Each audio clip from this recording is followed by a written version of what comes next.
I'm trying not to laugh at all. Like, I'm not trying to laugh.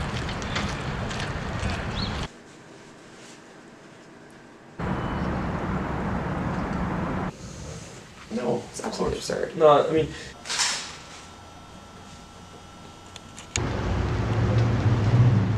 Sorry.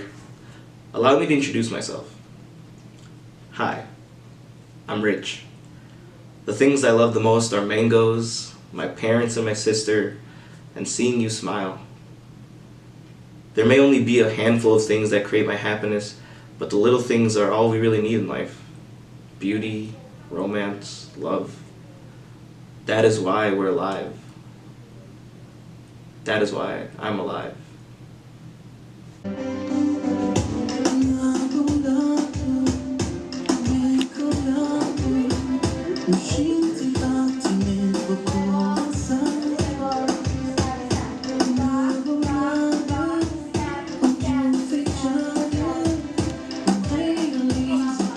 I take certain pride in that.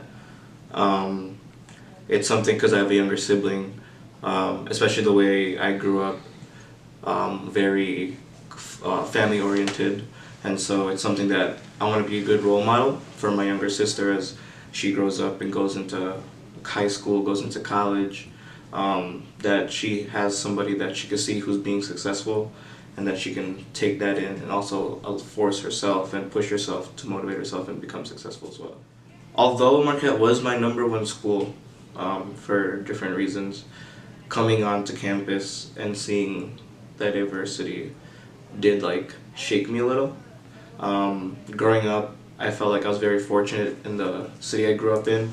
My high school, my middle school, my elementary school, very diverse. I was able to grow up with all different backgrounds, all different cultures, and I felt like when I came here to Marquette, that was very different. It's not like there's nothing wrong with that, but I feel like, yeah, I did feel a bit more, I felt like my minority. So my name is Richard Wabuzer. I'm from Milwaukee, Wisconsin. I'm 20 years old and I'm a political science and sociology major at Marquette University, and I'm a junior.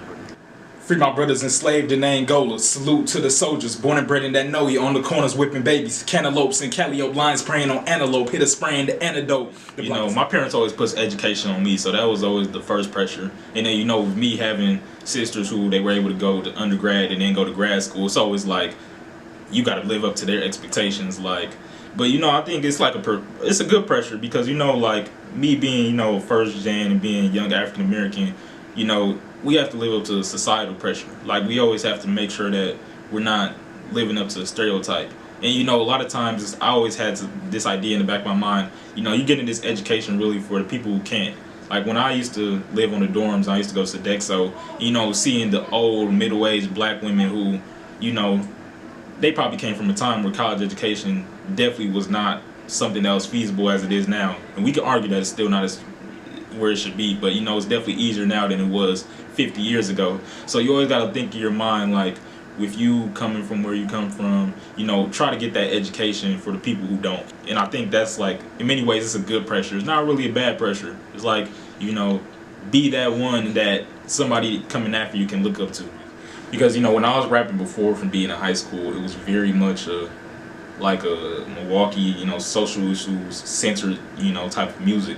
But I think now, like, me coming to the quote-unquote ivory tower, you're seeing a whole different experience. Like, I knew America was bad just from being in the city of Milwaukee, but you now see, like, the hypocrisy of America.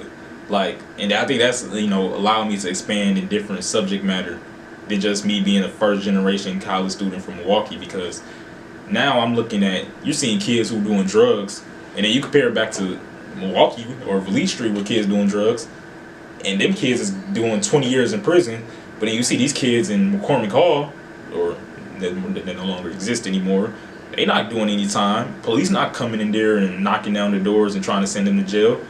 You know, you seeing these kids who, they in class and you're the one that's raising their hand, not because you're trying to prove anything, but because you're the only one that knows the answer, because you're probably the smartest kid in the class. But society just makes it look like, oh, these, you know, kids in Marquette University, they're just so smart. it's like, are they really that smart, or they just got in here because they had the opportunity and privilege? Because I know a lot of geniuses that are in public schools right now that they may not be doing the best things right now, but that's because they never had the opportunity to be able to cultivate their talents and their skills to be able to make it to higher education. When we talk about being a college student, it's very open-minded to a lot of the hypocrisy where like we see this myth of the ivory tower, or you see these people, these fake political progressives, like, you know, you take your little social welfare and justice class and suddenly you want to make you think like you really care about the issues. But in my opinion, I think a lot of these people on campus and stuff who they claim they're about the socials, do you really care, or do you just want to care about it to relieve your guilt? Because at the end of the day, you know, you're going to go graduate college and you're going to go into your world of privilege, and you're going to probably end up perpetuating the same system that you claim to be against in college. Meanwhile, I'll be a black man till the day that I die. You know, I think for a rapper like me, and even just rappers in general, when you go to college, and especially a predominantly white institution, you gain a little side of the world that you really can use to your advantage when it comes to music. Antidote. The block is hot, cooking coke in the Carter. Roaches starving dope in apartments, pray for a martyr. Lossos and Katrina was missing that FEMA. Castro came Bush, didn't keep your eyes on the leader. No limit what government do. Cash money rule the world, held by a few. Cool as a Creole, no, I'm one of the true. Master P deals, news say I hate Jews. Kiki set your homie up tight in the basement. Coughing love my pounds, she buying a bracelet. Gucci, Fendi, Chanel, Louis, Remy, and nails. Rhea money for scales. Post her dual bail. Voodoo all on your crew. One of your guys tell. My name is Aisha Mahmood. I am an English intensive writing and literature double major. I am from Milwaukee. So I write a lot of short fiction. I've dabbled in some poetry, but primarily short fiction. I think I like to focus a lot on everyday kind of people. So one of the more successful stories that I've written has been a story about a girl who is performing on stage in a violin concert, and kind of like her anxieties and insecurities. So it's not really fantastical people. Another story that I've written focuses on like sort of a family dynamic with like kind of a terrible mother and like a sort of their father and like a daughter, as well as a family friend. So I try to focus a lot on like the dynamic between people, and either between people and themselves or people and other characters. I would say I write for myself. Like there's not anything that I hope to get out of writing from like somebody else. Like I don't usually share my work. Like being in university, I've shared my work more as par for the course, like taking creative writing courses, but for the most part what I write is kind of for my own personal satisfaction and kind of to see, almost like to not only work through things myself, but also to kind of like see what I can do with my writing. Exercising a skill almost. Like until I got to college, I never showed anybody any of my writing creatively. Like even my academic writing, I just didn't show it to anybody who I wasn't turning it into. Yeah, no, like my parents, I think the first time they read my writing was when I got published for the first time in like MLR, and that was pretty much it. And even then it was like sort of a slide under the door, we don't talk about it. Like, I don't know, like it was kind of awkward for me. Like I don't like talking about my writing. Like taking creative writing classes was, you know, foundational in like how I think about my writing now. The Writing Center, also foundational on how I think about my writing. Like the idea of coming to a place and having somebody else read your work, academic or creative, is like, it's completely transformational in my thinking. That was something I never would have done, like even my freshman year, first semester. And like how I've given myself the opportunity to work on my creative writing is a big thing. Whereas like before, again, like I said, it would go kind of in a file folder and it would just be there. Whereas like now I'm like, okay, no, I can do something with this. Like this is something that I can use. Like it's important enough that I can continue working on it. Whereas like, again, I just coming in, I didn't feel like I could do that. I mean, I had a lot of pressure again from parents where it's like, don't do creative writing, do something useful. And now I've kind of come to see that creative writing can be useful. And it's something that, you know, I can use and that I can use effectively. Okay, my rap name is Tempest, and I'm going to be rapping Phil for you today, and it goes something like this. I'm hoping it's not time for Phil. That last quiz did me dirty. I got a 15 out of 30, but no worries. I got a better grade than the guy next to me, and I'm the one who cheated, G. This class got an extra 15 minutes. Reason and emotion, nobody's paying attention. I can't hold my eyes open no more. All I see is lips moving, and I'm so bored. My Government name is Ariel Tempest Vance. My stage name is Tempest. I'm currently a junior at Marquette University. I'm a double major in criminology and law and political science. I would describe my style as a combination of a lot of different things because I have a really funny accent. A lot of people tell me that I talk funny sometimes.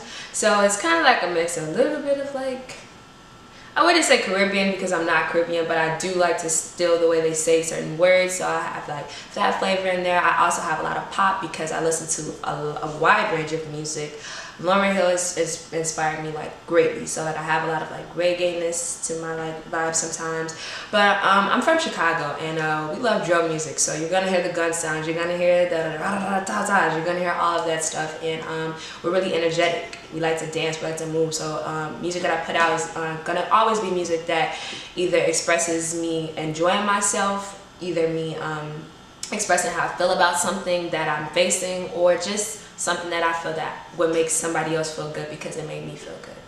When I first started writing music, I started writing for myself. I started writing for myself because Marquette, my freshman year, put me in a really dark space, and I felt like I couldn't do anything else or say anything else. But when I rapped about how I felt, it gave me some type of power, like gave me a lot of power. So yeah, it's so hard. It's so hard, and it's honestly been the hardest thing in my life because, you know, being a first generation college student, I was obviously supported to the top. Like, you got this, you got this. Music is a totally different ball game. Nobody's gonna give you money for studio time. Nobody's gonna give you money for your outfit. You have to style your own hair, and I'm a woman, so I have more to do to myself that other people that don't see your potential is not willing to just support you, not willing to help you. So it's definitely been hard doing this by myself, but it's definitely made me a stronger person, and it's definitely made me a better woman. So, and it's just made me a go-getter. It makes me just shake off things and just keep going with the punches. In the beginning, my personal identity, just being Ariel, being from Chicago, being a first-generation student, influenced my music so heavily because I was writing about what I went through in Chicago, what I saw in Chicago, what I felt being in Chicago.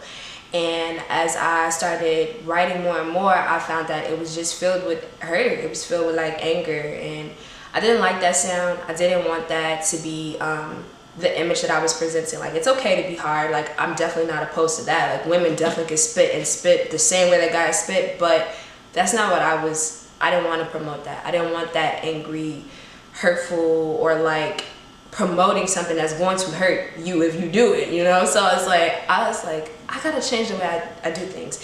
And one of them was profanity. I was like, I have to stop using so much profanity because, like, not even because I'm a girl, because guys can say it, and so that means girls can do it too, but it's just that I want people to feel good, and all profanity is just not always used, and it takes away from my art. So I would say that my Marquette identity came in more because I started realizing that instead of saying a profanity where I can literally just change the whole line and use something that I just learned in class, something that's relevant now, something that's relevant today, something that I just personally like.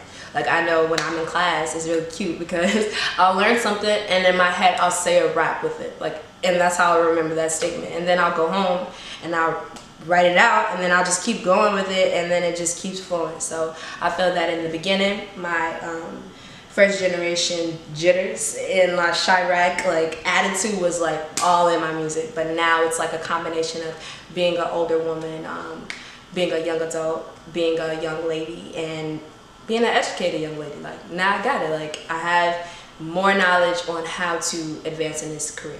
So.